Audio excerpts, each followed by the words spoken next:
Hello again, part 3.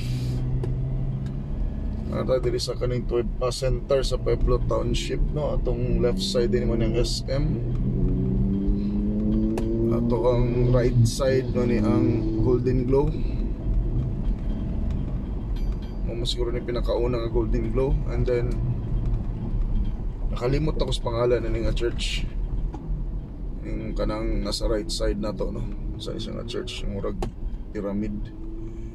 Saint Francis Xavier Parish Pueblo. Mana siya klaro kay ngalan sa naingalan gid ay. Kana siya wala pa nay atop sa una.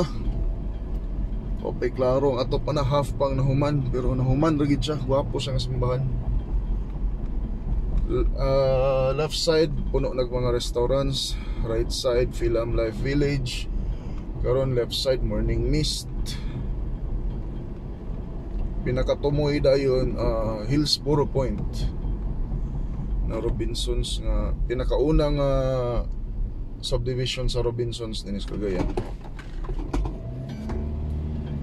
Grabe ng pre-selling na sa una, brato-brato pa na, pero karon sus di ka kita bisag 8 million dia. Pataas na ginatanan because of the location. Walking distance ra si SM, ang eskwelahan walking distance ra pud.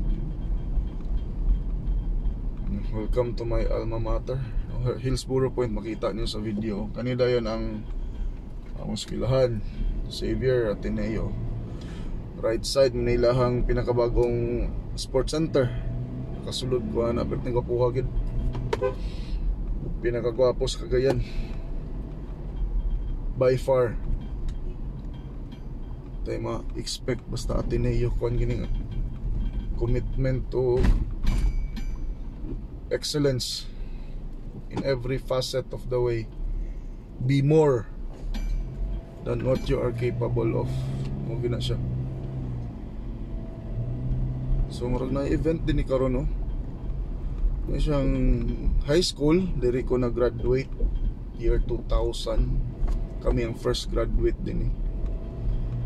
And nata sa end zone mo niya Mastersons Avenue.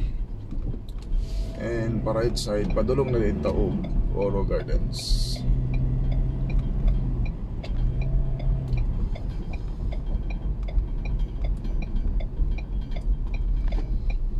So kani sa una wala pag ini kani makita nimo sa atbang wala right stop convenience store pa na makita nimo, walay gasoline station, wala tanan kasagbutan. Pero na ang Xavier Estates adto nga time, ang Xavier Heights na ana. Pero kuan gyud kana ra pod nga mga kuan phase 1 phase 2 pa lang ng Xavier Estates. Dili pa kay na sa kuan kanang premier subdivision sa Cagayan de Oro. Kay before na tukod ang Xavier Estates, ang mga people nga gusto maggwapo nga kanang gwapo nga balay, secluded nga, medyo class gamay, padulong na sila Aluba and Marco, kana nga mga areas din na. Karon ng mga tao nanagid din eh. Ang Aluba karon, although napamagyapo ng mga families na puyo dito, pero dili nagikaingon nga gwapo compared sa Xavier Estates din eh, kani nga township. Premier gid sila din eh. Cagayan de Oro nga standard, dili standard sa Philippines ha. Kay mura magid nang ako ang nangakita so far. Na din nga tagkuan 15 to 25 million nga house. Dili pa na furnished, pero nasa 300 square meters. Katong sukod sa una ba nga mga yuta ba kanabitang wala giinot, karon nga sus 90 square meters balay na pasaka. Kanang wala na kay garden space bitaw. Dagan na mga tao. If ma-congest na ta din eh, so rise up gid agad. Unang nahitabo sa Hong Kong ang population density na dito sa kagamay silang lugar, gamay pas Cagayan de Oro, pero ang ilang population grabe times 10. Cagayan de Oro siguro nas 3M to 5M, sila dito nasa 11 to 15 million. Yun sa mana high rise. To dito mga offices, to dito mga residences. Mugit siyang solution sa rapidly growing population, especially yung mga lugar perting gamaya. Mogod pod siguro unta ang kuan, ang solution sa ato ang shanties dinhi. Nagaanog ka ng high rise, yan sila pang butang. Pero wala man tay political will, wala financial backing. Tanaw nila dili siya feasible. So wala magpakabana ana. Guys, 5 minutes into the video. Nanata sa Vista Verde sa right side, Pueblo Golf Estates po nito ni Moresco Hotel. Coresco I think. The Grove,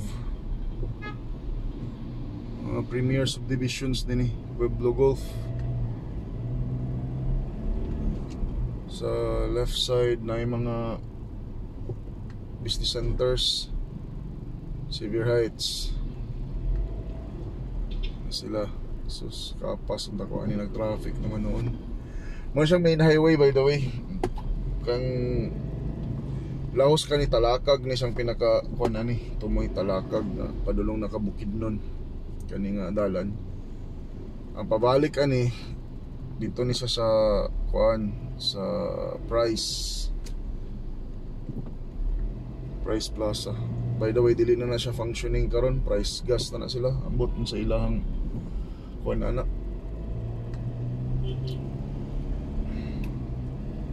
Sayang, pero bisod man magnegosyo kung losing. Wala gi negosyo nga pero may losing. Not unless joke ng imuhang negosyo.